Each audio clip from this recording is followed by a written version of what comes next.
cleared your throat doing it that way. Put some tension in your vocal cords and...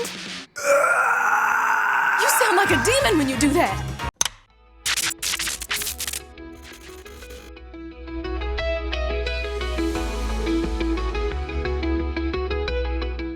And you're locked into another episode of the MLU podcast. My name is Josh, and we're glad to be back with you once again this week, making that intersection between faith and animation and delivering all those redemptive analogies you've come to know and love. And it is March, everybody. We are just quickly making our way down through 2025, it seems.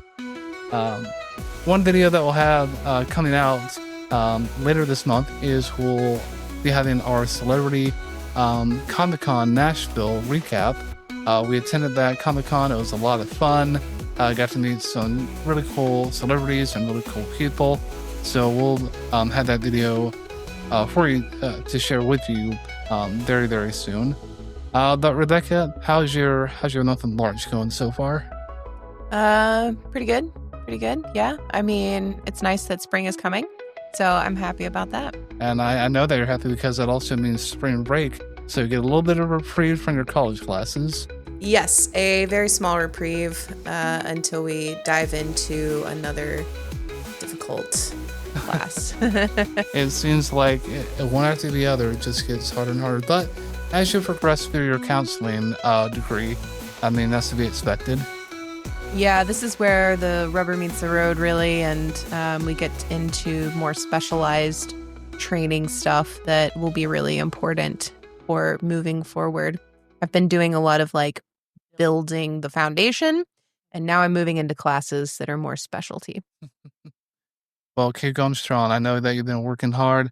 You're getting a lot of late nights, a lot of tiresome days, so we're here with you.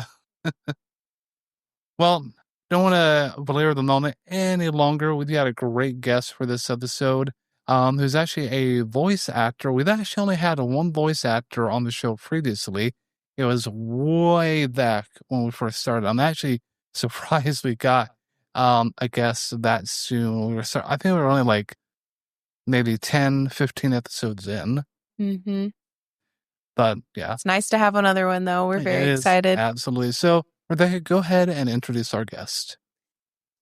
Yeah, so today we have on the show with us Mike Paine. He is a voice actor, a voice coach, and a confidence coach as well. So we are very happy to have you on the show, Mike. Welcome. Rebecca, thank you so much for having me. It's great to be here, and I'm so excited to talk with you. Absolutely. We're happy to have you as well. And as with all of our first-time guests, we want our audience to get to know you a little bit better. So, Rebecca, in true and always the same fashion, please go ahead and pursue with our interview portion of our show. Yeah. So, well, first of all, voice acting, very interesting profession. Tell us a little bit about how you got into voice acting. I started at the age of 17 years old. I was going to college in at the University of Texas in Arlington in the Dallas-Fort Worth area, and it's always something I wanted to do. I recorded silly tapes with my brother when we were little, and it's just something I always kept wanting to do ever since the age of 8 or 9, maybe. So I just started cold calling video production companies, cable TV places, and one guy by the name of Morris Rose took me up on basically teaching me and showing me the ropes. And my first work was paid work, and I did commercials for a cable television place. And I did a Mexican restaurant. I did a photocopy place and a couple other things. And then I moved on to doing public television when they have their fundraising drives. I did some voiceover work for their auction items that they were giving away, like a trip to Hawaii or a spa day or something like that. And then it took off from there, really. And at the age of 18, I got into radio at a national network producing a morning show. And shortly thereafter, I became the host of my own show at the Rock format. And so I was doing both things at once. And it was just, it was like a dream. And all these years later, I've been doing it for 38 plus years. I've voiced, I don't even know, at least 30,000, 35,000 different things, everywhere from church announcements all the way up to games and apps and documentaries and everything in between. And it's like a dream come true. And every day is just fun. I just can't wait to open my emails and say, what do I have to voice now? It's always fun to do. Yeah, it sounds like it keeps it interesting with new projects that are happening. Yeah, definitely. So have you ever been thought about doing like audiobooks or things like that? Yes, I have done 55 audiobooks. I just did my 56th, which is it's in post-production now. It's getting approved. So I got 56 of them. So that's pretty good. That's something. I voiced YouTube videos. My views, I haven't counted them lately, but it's up to around 300 million roughly for all the videos I've viewed that I know of. There's others that I don't know. The games I've voiced have over 1 million downloads. So I've been there and done that. So I've been there a few times. Yeah, sounds like you're a seasoned individual in the voice acting community. Yes. Yeah, that's great. So when you're getting ready for a voiceover, I assume you have to like get into character for whatever it is that you're doing. What is your method that you use to get into character? That's an excellent question, Rebecca, and I get asked that a lot from a lot of students of mine that teach me. So this is what you do, and this is kind of my method. I get all of my scripts prioritized, so in order of difficulty, delivery time, and complicated character-wise. I mean, there's some that are just a car commercial or something. You're just going, I mean, for me, I can do that no problem. I don't really even have to study it so hard. But if there's a character, that comes last because that's degree of difficulty is always the toughest. And you have to stay in character without worrying about your voice breaking or being tired or sounding worn or anything like that. So let's say I'll have 10 scripts and 9 of them are just regular explainer videos or run-of-the-mill things. And then the 10th one will be a character for a demanding game.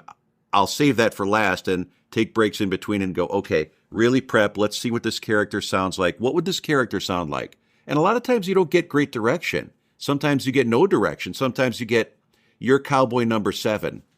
Okay, that's not helpful, but I'll give cowboy number 7 a try. And most of the time it works out pretty well.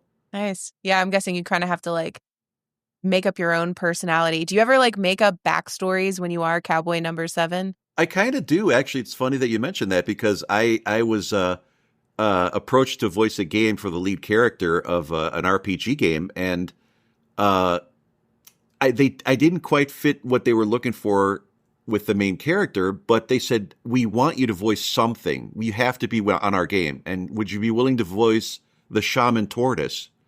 And I thought, okay, so what does the shaman tortoise say? It doesn't say anything. It says kind of gibberish words and grunts commands and yells.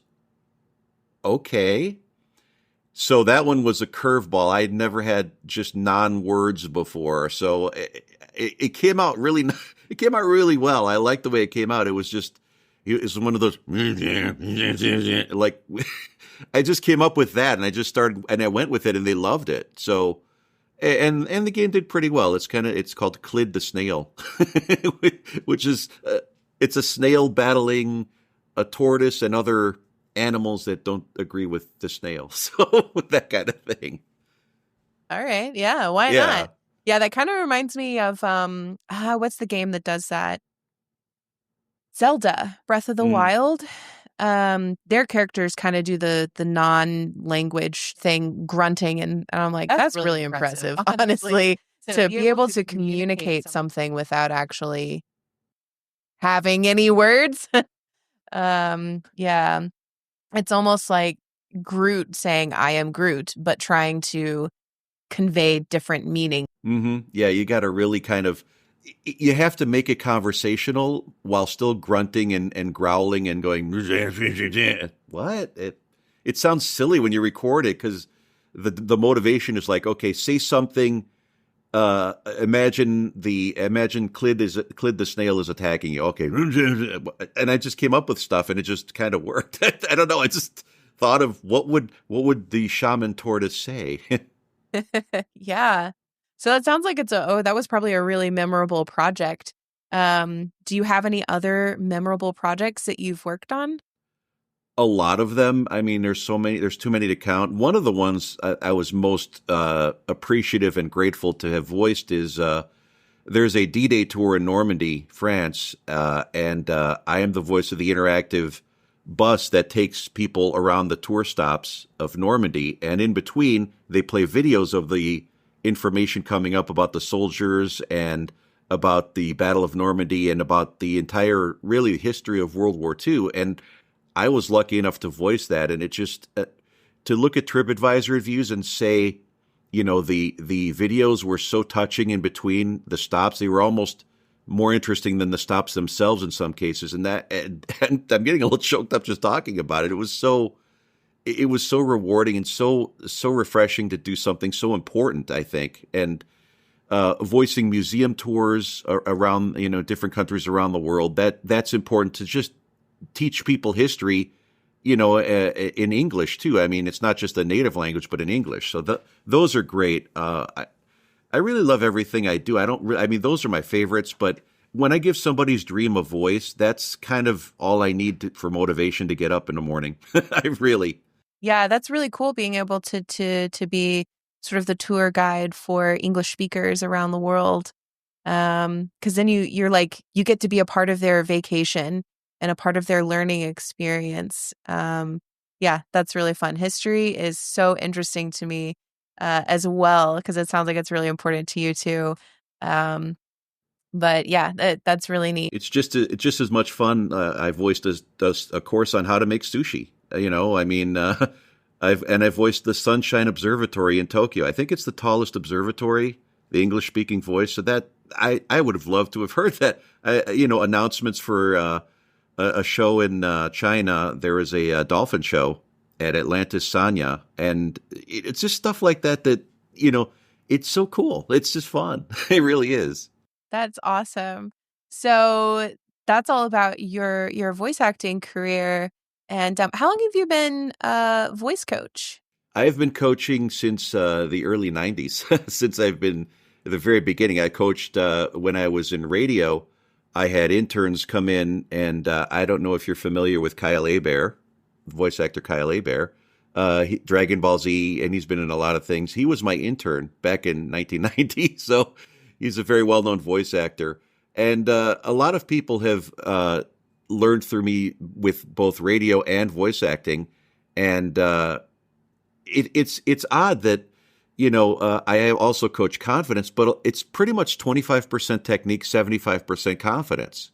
If you don't have confidence, it doesn't matter how great your voice is. It's not going to show through on the microphone, and you're not going to hear it in a character. You're not. And that's kind of, I try and bring people's inner voice out so we can hear their voice. And I teach people, multiple times a week, and I want to bring in more. I'm ready to teach anybody that will let me teach them. So whatever I can show someone, I'll be happy to do it.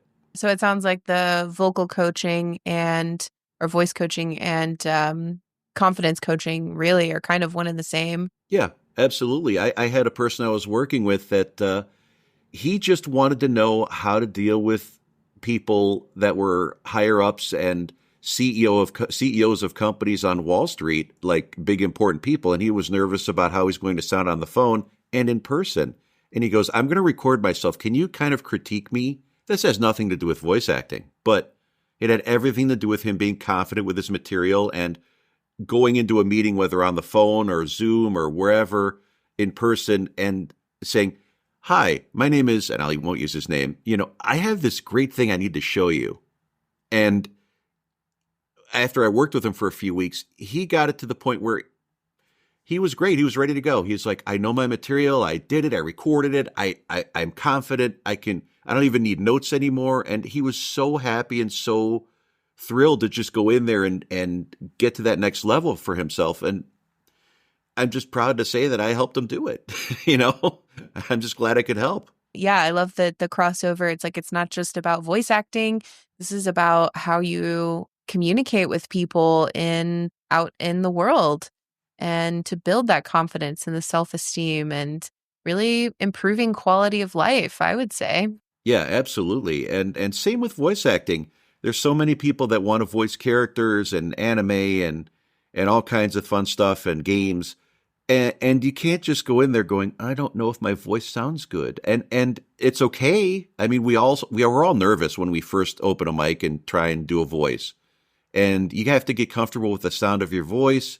And without going into a tangent here, you just got to be confident, and you got to be able to have fun with it. I still have fun, even voicing something is, not not a super thrill ride, but how to turn on your Bluetooth speaker. It's not going to light up the charts with the most exciting voiceover in history, but you know what? That needs to be voiced too. And you still have to make it sound like, you're interested in what you're talking about.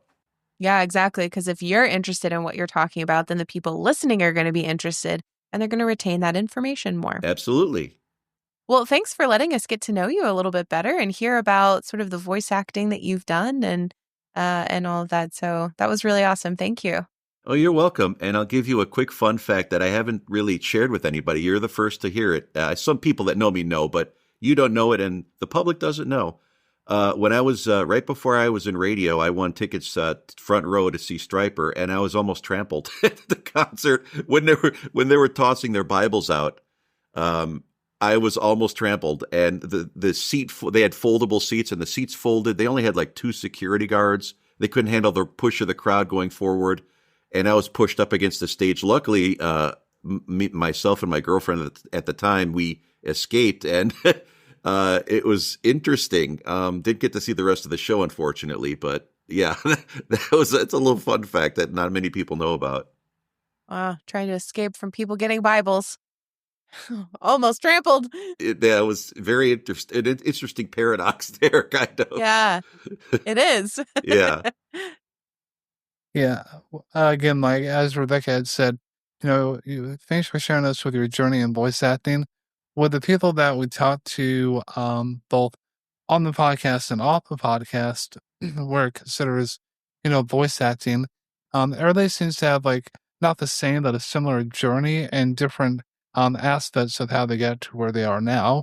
And just like you said, when you're voicing an instructional video or something like that, again, it's not going to be, life changing, but you still got to bring that same energy and that same big personality, because if you are interested, then people are going to be interested and they're going to retain and be like, hey, that guy or that person, really sold this. I want to buy this product, or I want to, get their service or whatnot. Absolutely. That's a great point, Josh. And one of my demos that gets the most gigs for myself is something I did a few years ago, and it was about solar power in Manitoba. And I didn't think that much of it, but so many of my clients go, I love that voice, what you did there. And you wouldn't think that's something that would be that interesting enough to get people to go, I need to have that particular voice. But that one gets me so much work. It still kind of confuses me. It's like, I like it, but some of the other ones I thought, wow, this is really great. And they're like, no, we want the Manitoba solar power one. Oh, okay. Sure. Why not? Manitoba solar power it is. Awesome. Well, let's go right into our show for today. And Mike, you actually suggested this one, and I was surprised yet not surprised that you suggested this one. So Mike, what is the show that we'll be discussing today? The show is called Aggretsuko, and it's on Netflix, I believe, still. And I think you can watch the first couple of seasons on Dailymotion. I believe it's out. So at least the first season. So Aggretsuko is an anime, and it's Sanrio. The people that do Sanrio are the Sanrio people who also do Hello Kitty, obviously, and so many other characters. So you're going to get what it is pretty much Retsuko, or Retsuko, I think they say it in Japanese, is a stressed out panda and kind of dealing with the working conditions that are really tough, the corporate working conditions, and she gets a lot of stress, and she's very quiet and meek and has her friends, but she lets out her anger with death metal karaoke at night and lets out her rage and frustration, which we would all love to do. I remember when we had watched this like maybe an episode or two. Gosh, I think it was a few years ago, and we didn't really get into it. And then Mike, when you had suggested it, I'm like, okay, we'll go back and watching hit it. different. It did hit I don't know different. why, but it did. Yeah, it was really good. Really enjoyed it. Yeah, I liked it a lot too. It's interesting because I watched the original subtitled version in Japanese and then the English version as well to kind of get a different feel. And honestly, they were kind of two different shows, really. It's interesting. I got two different versions. So I won't interrupt. I'm sorry. Go ahead. Oh, please. no, not at all. So, and you're right, Mike. It does become kind of like two different shows depending on how the English dub is. Because I remember when watching the original, what was it, Japanese version of Vinland Saga, great Japanese voiceover cast. And then on Crunchyroll, they had the English dub, and it just, like, whoever they got for that voice cast, it was just, it didn't hit real well. Well, the Netflix, when they got a license, they actually brought in their own English voiceover cast. Totally hit different. The voiceover cast matched where they needed to be. The emotion was there. The grit was there. So depending on the version that you're watching, totally different feel from both aspects. It's pretty much the same feeling I had when but in reverse. When I was a kid, I watched Speed Racer, all the episodes. I love Speed Racer. And then when you go back on YouTube and see the original Japanese version, it's different. It feels different. It's almost watching a different thing, even though I've seen the episodes a million times. It's like, wow, it's kind of different. Absolutely. So, getting on to our main character, Retsuko, and we were talking about confidence coaching. I think Aggretsuko could use a little bit of your service in that regard, because she's happy, smiley at work, but she's restraining all that rage down deep within her, and again it comes out in the form of death metal karaoke. But when Retsuko is at her corporate job, she's very reserved. She's also being very belittled by management, and I forget the snake kind of like, or the lizard woman, but I mean gaslighting, of course, because she goes to Retsuko with some extra work. She says, well, I don't really have time. Can you just do it? And so, oh, well, I came to you because I knew you could handle it. But if you don't think you can. And her boss is Director Tan, is Tan. It depends on which version. He's incredibly the pig who's angry, and smoke's coming out of his ears and his eyes turn red, and he yells and barks demands constantly and throws paperwork at her, and she nervously sweats and giggles and goes, okay, yes sir, I'll do it. And she just can't. She doesn't know how to do. I like the interaction with Feniko, her friend, which she's kind of like, just do it. Don't worry about it. She's one of those. Don't worry about it. It's not that big of a deal. What are they gonna do? and Haida is the hyena who has a huge crush on her, but can't muster up the courage to ask her out, and just sees her. I won't give away too much, but he doesn't want her to go in different directions. Let's say that. I'll just say that. Yeah, one of the main things I want to bring out of this series is finding purpose, sometimes in the wrong areas when we're talking about corporate life and the toxic work culture. Because Retsuko, through this series, we have many things. We have the toxic job environment, toxic management. We also have the excitement of new opportunities when Retsuko's cat friend comes to her and says, oh, I have this new business opportunity. It's going to be like a storefront. And she says, oh, well, this is like my way out. Well, the cat is somewhat of a free spirit, freeloader, what have you, and kind of dampens that dream a little bit. and says, well, you probably won't be taking making any money, or, oh, we're not going to do that idea anymore. It's fell through. And that little glimmer of hope is just diminished. Well, then, as Aggretsuko screams out matrimonial freedom. That was one of the best moments of the whole show, or first season anyway. Because now she sees another way out is to get married and be with someone who just makes all the money and lets her just stay at home and doing whatever. While those are all good things, going out and trying new things, going out and exploring new ventures, get into a healthy relationship, that shouldn't be your whole purpose or make it part of your identity. Absolutely. I used to say I was a traffic reporter for years, and I worked 1:30 to 8:30, and I had a toxic supervisor and work environment there. And what I used to say was, they were just petty and shallow, and what they would do is confront me with things that I didn't even have a part of that were wrong. And I just said, you know what? At 8:30, I'm done at 8:30, and at 8:30 in 1 second, I'm going home to my wife. I'm not worried about this place. It doesn't enter my thought process. It's work. That's all it is. It's a paycheck. And it was the shock. There were no words coming from the other end. It was just like, really? Yeah. I mean, I don't have time in my life for that kind of stress. It's like, I'm here to do a job. I did my job over and above. And at the very end of that, they ended up splitting up my job between 4 people. So, that says everything I need to say about that. Well, we're what you call typical 9 to 5 individuals. We work at a corporate office. We work our 9 to 5, and then after that, we don't really think about it. We'll talk about it a little bit on the way home, but other than that, we don't stress about it. As you said, we're there to do a job. It's a paycheck.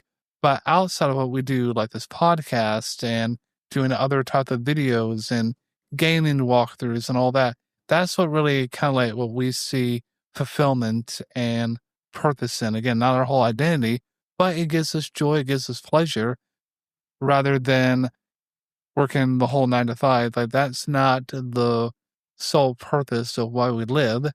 Because I think there was an old mindset was you live to work or you work to live. And I don't know if it's part of an older generation or a newer generation, but I know us as millennials, when we're working in a job, we feel that we are, bad people, or that we are taken away from the company if we take time off, if we take a longer lunch break, if we take too many breaks. There's a shift that's been happening, though. It has been. Because for me personally, and I think for Rebecca as well, time with my family is always going to come before any type of work-related stuff. The job is still going to be there. My family is not going to be around forever. Yeah, absolutely. It's an old archetype. I'm 56, and I can say that because I'm older, but it used to be you worked at the same job for 25 years. They gave you a lunch and a gold watch, and then they pat you on the back and you're retired and you go fishing. And that's the old archetype, stereotype. Now, it's a lot different. There's something called the internet where you can work from home. It's okay to work from home. It's not like you're just, punching buttons and everything goes away that 8 hours of work would have been in person. It's not like that. And I don't think people that work from home, myself included, and my wife, we both work from home, don't get the respect that we deserve as far as, you just don't want to show up at work at a physical location. You're just slacking. That's not it at all. I can get so much done here. I do the other 9 to 5 usually because I have clients from all over the world. So it helps me communicate with them in real time. But I don't think I'm a slacker because I like to work at night, which I've been doing since the 80s pretty much. And I don't think that's an indictment on a work ethic. If you get things done, to me, I don't care how you get it done. I don't care if you want to wear a party favor on your head while you're doing it. It doesn't matter to me. As long as you get the work done well, who cares? I mean, they used to get on me about the traffic place again. They get on me about a dress code. And I thought I wore just normal clothes. And I'm like, there's no one here. It's 4 a.m. 0 people can see me, and I'm not on camera. I mean, who cares? Yeah. If I wanted to wear, glasses with bobble eyes in them, nobody can see me. It doesn't matter. So yeah, I agree with both of you. Absolutely. There's a whole kind of image that's being projected onto people that, either work from home or oh no, you want to be with family. How could you? Yeah, I do. I'll tell you one quick thing that before and I'll let you go on because I don't want to, I don't want to take over everything. But I had someone that I worked with at the traffic place. Oddly enough, I keep going back to that. It's myself and my wife. We were going to have a Christmas, our own little Christmas party for the two of us, and they said, "You're working Christmas. You don't have family. What's it to you?" In those words, I mean, how harsh and cold of a person are you to say something like that? Even if it was just myself, I'd like to have Christmas too, Do I not count? I mean, that's kind of the stuff. That's where I'm a human being, so it took me aback a bit, but I got over it. That's why I'm a positive person, because I'm not going to let that slow me down. I'm like, I'm not working Christmas. And I didn't. You can schedule me, but I won't be here. It's so important to create boundaries. And I think that's something that Retsuko doesn't really have. She doesn't have good boundaries. She doesn't know how to set those boundaries. Well, because she's a people pleaser and, quite frankly, a pushover, unfortunately. Well, yeah, and it's really important for everyone to learn how to set boundaries. Just like you were saying, Mike, I'm not working Christmas. That is a boundary. It's just not going to happen. I'm not going to be there because my family's important. I work 9 to 5, or really in this economy, it's more like, at least for us, it's like 7:30 to 4:30. That's more realistic. But you work that time, you go home, and I'm not answering any questions. I'm sorry. I'm just not. Yeah, not answering any Teams messages, no emails. Right. If I'm on PTO, I'm on PTO. Do not contact me. I think it's really, really inappropriate for managers to reach out to people who are on PTO or expect a reply. You can reach out. You can say something on Teams, or email, but don't expect them to reply. Well, and what I love what Aggretsuko, what I love what this series does is it really captures the whole corporate culture, because we have Retsuko at the start of everything where you're new and you're getting ready to go into that first corporate job and it's fun and exciting. And then a few years later, we have, well, we're in the situation that Retsuko is in. Well, we hope not, but some people do find themselves there. Like there's that the girl on TikTok who you watched a lot of times, Josh, her content where she'll make stuff that's like year 1, really excited to like get in. To work. Yeah. Year 3, open the door. Ah! Retsuko also, she can't tell her mom anything either. She has a problem telling her mom to just quit setting her up with people or trying to set her up with people, which is it doesn't matter who it is, whether it's a friend or a coworker or mom. She can't tell anybody to just cut it out until she gets into death metal karaoke. Then she says whatever she wants. Yeah. She seems like it's two extremes. And as, I don't know, putting on my counselor brain here, like, it's probably a better I'm glad that you have an outlet, Retsuko. But maybe being two extremes is not healthy. Maybe kind of trying to come in the middle somewhere and would be healthier, better. That's what I would say. Yeah, Retsuko needs a little balance. I know it's a cliche to say work-life balance, but the work balance and the life balance are kind of the scales are kind of tipped, which makes it interesting.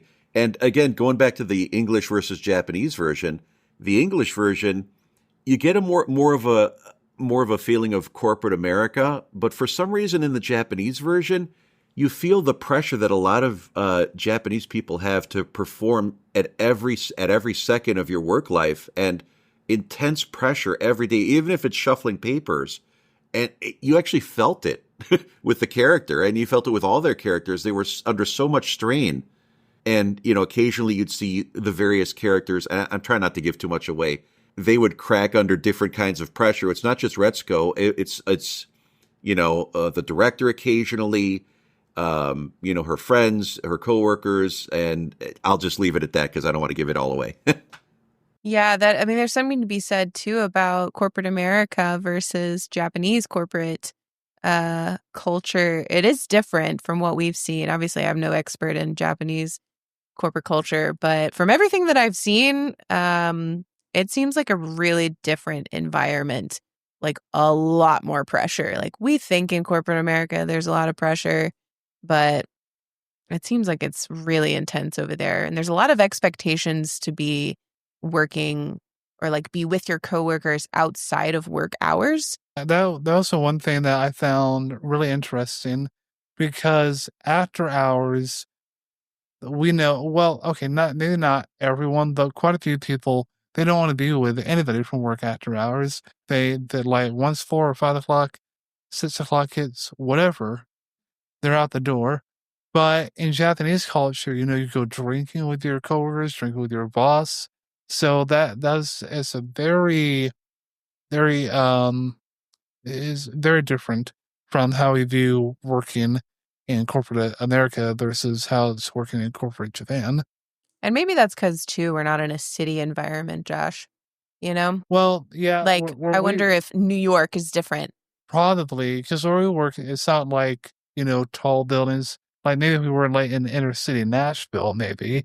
I can kind of tell you, I'm in Chicago, in a big city, and when I was downtown, working downtown for the traffic reporting place, they did a lot of outside things, like they would have a lunch here and things there, and eventually it became overwhelmingly too much. They wanted to, one time it was some sort of weird steeplechase. It was like a version of Pokemon Go before Pokemon Go was a thing, and we're supposed to find different things, different locations.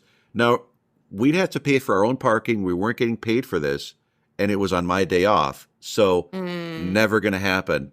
Never going to happen. And my coworkers are like, "Are you going?" I'm like, "Why? Why would I do that?" And I didn't want to say, most of you people aren't very likable anyway. So, I want to spend all my time on a Saturday. And this was like a 7 a.m. till like 4 p.m. all day thing. No, not going to happen. No. Yeah, I mean, I don't blame you. I mean, I think we're in the same boat. Like, not okay. For one, okay, not paying for parking. All right, I kind of get that. Not being paid for it, no, absolutely not. Yeah, I've done a lot of things in my career that were unpaid. That I did it because I wanted to help, but then they see that and they go, "Oh, well, if you're willing to do that for nothing, how about?" And then it just opens up everything else, and it's Well, because they see, and unfortunately, this is true with some people, they view kindness or being nice as a weakness. And like you said, oh, well, they're nice and they're helping out, and they'll do this no charge. I mean, we have good intentions, but just like anybody else, we got to get paid. We got to provide. Yeah, I mean, I had a program director in Fresno, California, E. Curtis Johnson, tell me some of the best advice I ever had. And he said, "Don't ever do anything for free professionally. Always do something and get paid for it, because your time and your expertise is worth something, and your talent is worth something." And that's right. And I mean, I understand a lot of voice actors will ask, should I do dubs, fan dubs and fun things for free? Yeah, when you're just starting out, go for it, because you get experience that way. But, you don't have to do everything for free. I mean, it's a job, it's a profession. So no, I don't believe in doing things for free. It's tough kind of to, you don't want to do whole projects for free. I mean, but that's not to say you can't show kindness from your heart and say, "You know what? I know, it's a church announcement and my rate is normally this, but how about I do it for this? You're a church." That's how I view things. I'm not going to say you need to pay union rates and usage, and it's church announcements for one day. They're not going to do usage and put it on a network. It's church, and some people don't. They can't separate the rigidity of their pricing structure from these are people in a church listening to your announcements and they're important. Come on. I mean, you've got to be able to separate that. Getting that to Retsuko for that, and Rodrigo, I think you had touched on this a little bit previously. Finding that that balance between going all out in death metal karaoke, and maybe having a slightly better outlet. Let's get to kind of like one of our supporting verses where rage and anger. And this is done in Ephesians 4:26. Would you mind reading that for us? Yeah, Ephesians 4:26 says, "In your anger, do not sin. Do not let the sun go down while you're still angry." And unfortunately for Retsuko, again, this is not a biblical or scriptural show at all, but trying to draw, some parallels. She's bottling up all this anger, all this rage, and she's not doing anything really destructive, but for her own mental health, she needs that outlet of death metal karaoke, which, quick side note, seeing such a monstrous voice coming out of the cute little panda, very comical. It's hilarious. But yeah, having a maybe a better outlet, which she kind of does when she goes from the two ladies in management or marketing. You go to the yoga studio and kind of has another outlet to kind of try something new, just as we were saying before, because really she's very timid, kind of a bit apprehensive to try new things.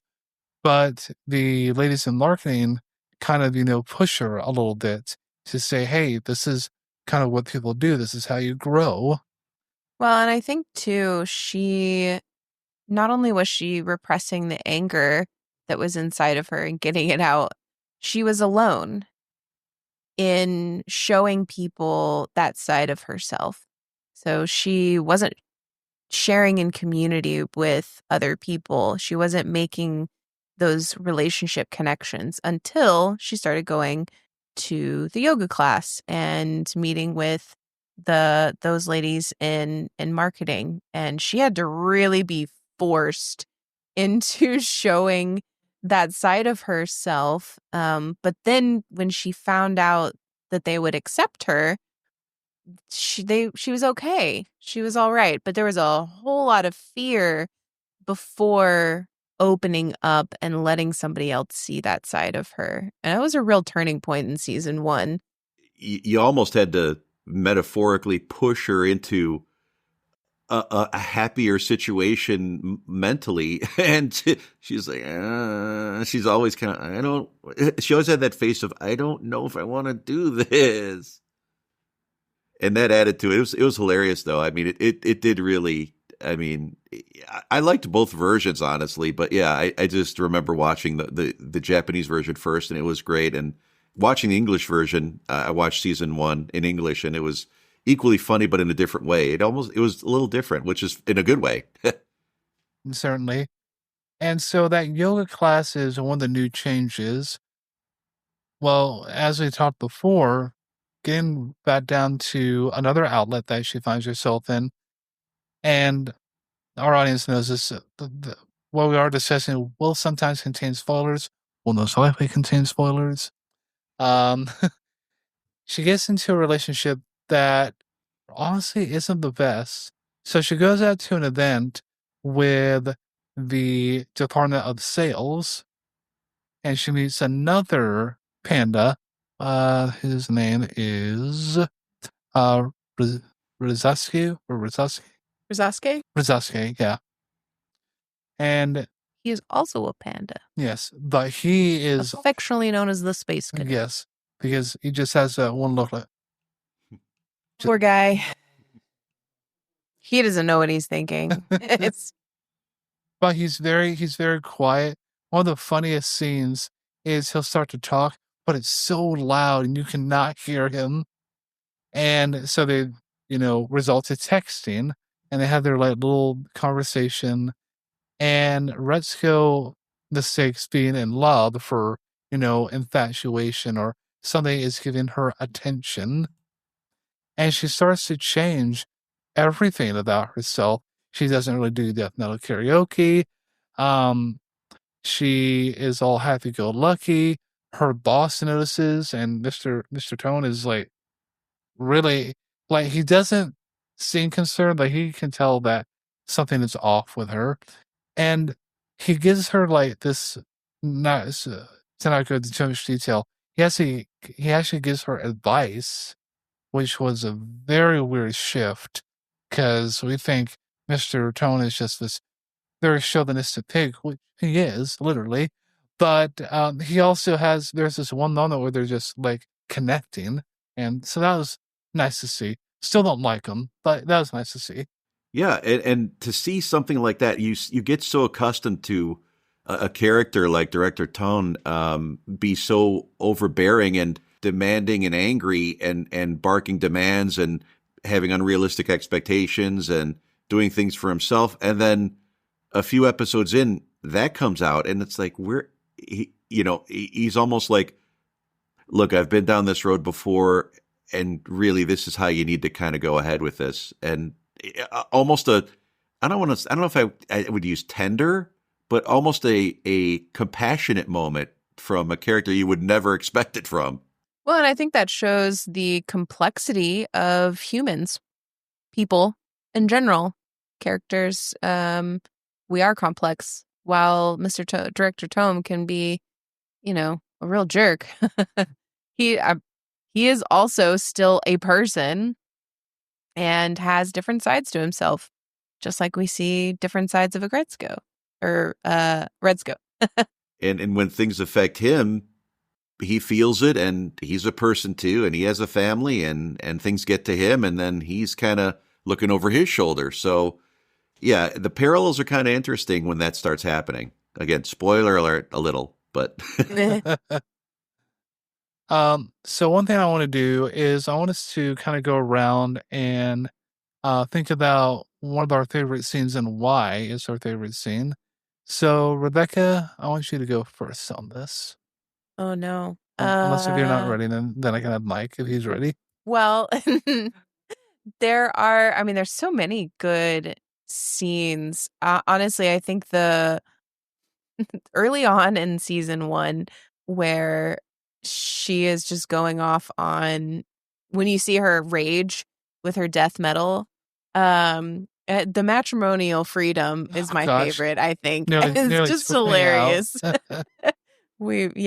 That one was really, really funny. But so I think that probably would be my favorite. Yeah. Well, you got your matrimonial freedom. Yeah. So one of my favorite moments is when they're at this company outing, they're at a bar or a restaurant, and they go to do karaoke. Well, Redsko is freaked out by this because no one else knows that she does death metal karaoke aside from the friends or the two ladies in marketing. Well, there's a conversation between Redsko and Mr. Tone, because Mr. Tone has been put at the forefront of attention to his management because of how he's been treating his employees in accounting. Well, Redsko lets it slip out that she had something to do with that. So Mr. Tone goes on this whole basically dissing her in a rap style. And Redsko is getting upset. She's, crying. I'm like, Rebecca and I both were, don't do it. Come on. Come on, Redsko. And you see that she's going to walk away, but she's looking at a picture that she took with the two ladies in marketing. The people's names are Camilla and Lauren Washington. She sees a picture of both of them, and there's a little number on the piece of paper. Well, that's a song ID for the karaoke. So she puts it on, and everybody is, for lack of a better word, hammered at this point. They're trashed. And she lets it out, and just the action of Mr. Tone being blown away by the words and just falling in defeat. And she's thinking, okay, everybody knows I can kind of be myself a little bit. Whereas the next day at work, nobody remembers because of the aforementioned being pretty inebriated. So I really like that. It's where you finally think there's going to be a bit of closure with her quote unquote secret identity of death metal karaoke Retsuko and her corporate identity of just very timid, very reserved Retsuko. But I really like that. One of my favorite episodes from the first season. See, there's so much to choose from, and I still kind of actually like, we were just talking about this when director Tone had that moment with Retsuko and kind of opened up to her about how hard things are in life, and this came out of another moment that came out of nowhere, just like we were talking about with the with the company outing. And I like kind of the whole series, kind of how you get almost too comfortable, like an episode and a half or so, and then all of a sudden it's like, wait, I'm not ready for this. Wait a minute, whoa, how come director Tone is doing this? How come Gory is doing that? How come? Why did they say? Where's this coming from with her mom? And the Haida, the hyena who really is into her. You just want to give him a shove in the back. Go, just talk to her and ask her to go somewhere with you. Come on already. And later on that develops, but I won't go too far into the series. But for season 1, you just want to go, come on, Haida, please just ask her. You're walking with her, and they're equally fumbly in different ways. She's nervous, he's fumbly. He just wants to spend time with her, but he just can't get to that point where he wants to say, Retsuko, let's just go have some ramen somewhere. He just can't get to that point, and you just want him to, Yeah, they're so cute. From what little we know of in season 1 about Haida, it seems like they might be really good together. We saw him in one scene where he was at home and he has his like leather jacket on with a guitar in the background. So he seems like he's really into music. And I'm like, oh man, they seem like they would go together, and he would like really be okay with her death metal side, and that would be really cool for him. So I'm excited to see how their relationship progresses and what happens. It gets even more interesting. I'll just say that. I won't say any more. No more spoilers for me. No more spoilers. I won't do it. Well, we're really excited about it. We're going to continue on with it because it's such a good series, and sometimes it takes a recommendation like from someone like you, Mike, to really kind of push us, just like Retsuko, into something that is going to be really enjoyable. So we would really we would highly recommend this series, even if you're not into anime necessarily. It's just a good overall series, and they're relatable to those of us who work the regular 9 to 5, whereas Mike here works the other 9 to 5. Well, we want to thank Mike Paine for being with us today, and go check out his material. Mike, for those who want to follow you, keep up with what you're doing. Okay, if you're looking for my coaching, my voice coaching, my confidence coaching, you can find me on the internet at Mike Paine, Paine, coaching.card, CARRD.co. I'm also going to be debuting my own show soon. I can't say officially because I have a big announcement coming up in about a week or so.